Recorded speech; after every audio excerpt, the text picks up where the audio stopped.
Here with some reaction, someone who knows a thing or two about setting the record straight. Former White House press secretary for President Trump, the newest Fox News contributor, Sarah Sanders. Sarah, welcome to the Fox News team.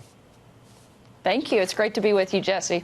And now you can't cancel at the last minute because you're not dealing with any late-breaking drama on a Friday at the White House. That's true, but the one time that happened, I did find a really good replacement, and I think he may have even been far better a guest than I would have been and my dad, so yes. I think you may have lucked out in that. No, your father's a good guest, but not as good as you. All right. What do you think about this? I mean, you know, two big fake news stories. They're never corrected. They're never updated. Is this just going to go on and on and on without any consequence? Because now you're at Fox. You can be the ombudsman. You can be the fact checker. And then, you know, we can let them know.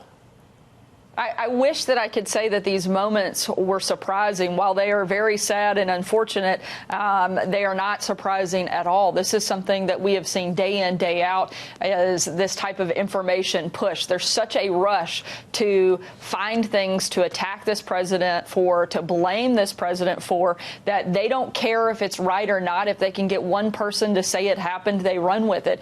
And I think you have shown that through all of these instances. The thing with CNN running out and pushing this narrative that the president put operatives in danger is just another example of the media trying to blame President Trump for the mistakes and the failures of the previous administration. We've seen it time and time again, and I don't think that they're going to stop. I wish I could say that at some point they will learn their lesson. I think the only thing that may teach them that this just isn't going to work is when they have to watch Donald Trump get reelected again and win again in November of 2020, and they have another room full of crying individuals this come November. And I don't know if that will help change, but maybe that will be the catalyst they need to start fact-checking some of this stuff before they run out just to try to hurt the president. Crying can be very therapeutic, and this isn't the first time, Sarah, that CNN has done this. You know, you had the Scaramucci story, which was fake. They had to fire people. They had the Comey testimony, the Cohen testimonies, both were fake. The Don Jr. had advanced knowledge of the WikiLeaks dump. That was fake. Do you think that there's sources that are calling them and say, you know, I got a big scoop, you guys should run with this? Do you think the sources are just feeding them fake news, or what?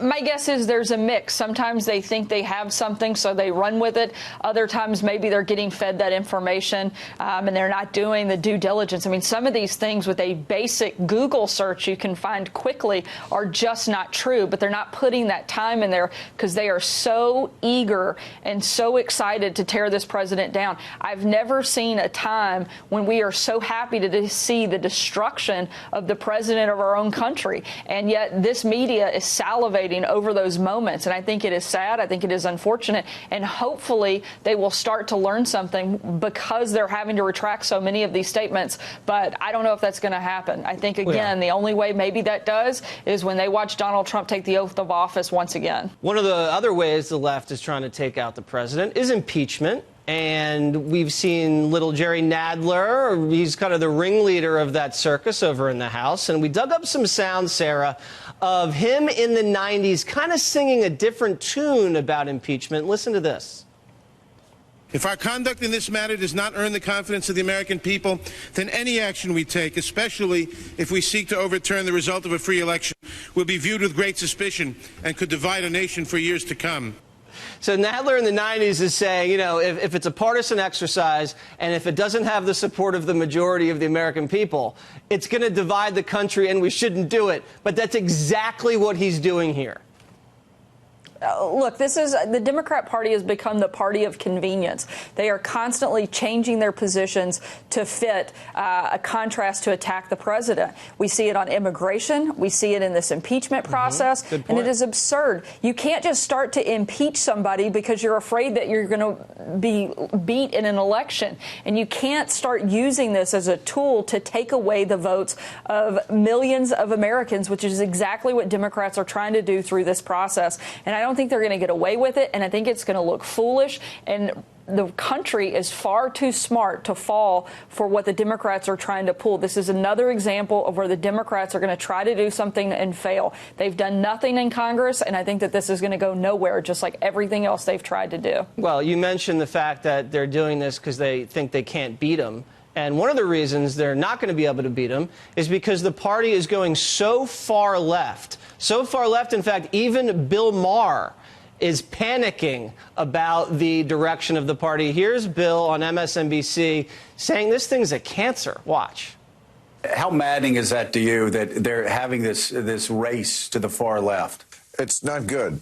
It's kind of a cancer on progressivism. I've been saying this for years, that first of all, you have to stand up to Twitter. Twitter isn't us. Twitter isn't the rank and file Democrat. It's not even most liberals.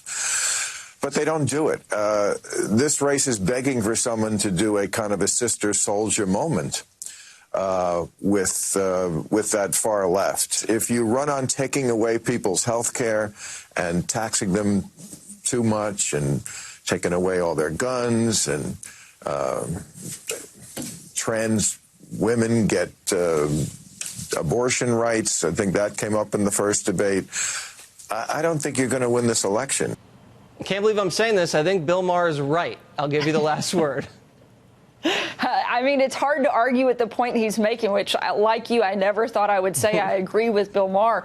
But it's true. I was watching the debate, and I couldn't believe the things coming out of the Democrats' mouth. I thought, surely this is a Saturday Night Live skit, and it can't be real life. But it was, and it's sad because they are fighting each other to see who can get the furthest to the left. I think it's not just dangerous for their party, but it's so dangerous for the country, and it is terrifying, some of the ideas that they're coming up with. We heard time and time again Democrats say that the reason that we have guns in this country is because of corruption. It's not because of corruption. It's because it's our God-given right that was enshrined in the Constitution. And the idea that they want to challenge every bit of that, they were fighting over how to go around the Constitution at one point and whether or not they could just do executive orders and say, who cares about the Constitution? It was unbelievable to listen to some of the things coming out of their mouth. And I think it's a scary and dangerous road that they're going down. Hopefully they will take some advice and listen to Bill Maher, but if not, I think that it's just fine because that means it's going to ensure that President Trump is elected for 4 more years in November. All right, Sarah, welcome to the Fox News family, and if Juan Williams gives you a hard time in the green room, you just see me about that, all right? Have a nice weekend. I'll be sure to let you know. All right. Thanks.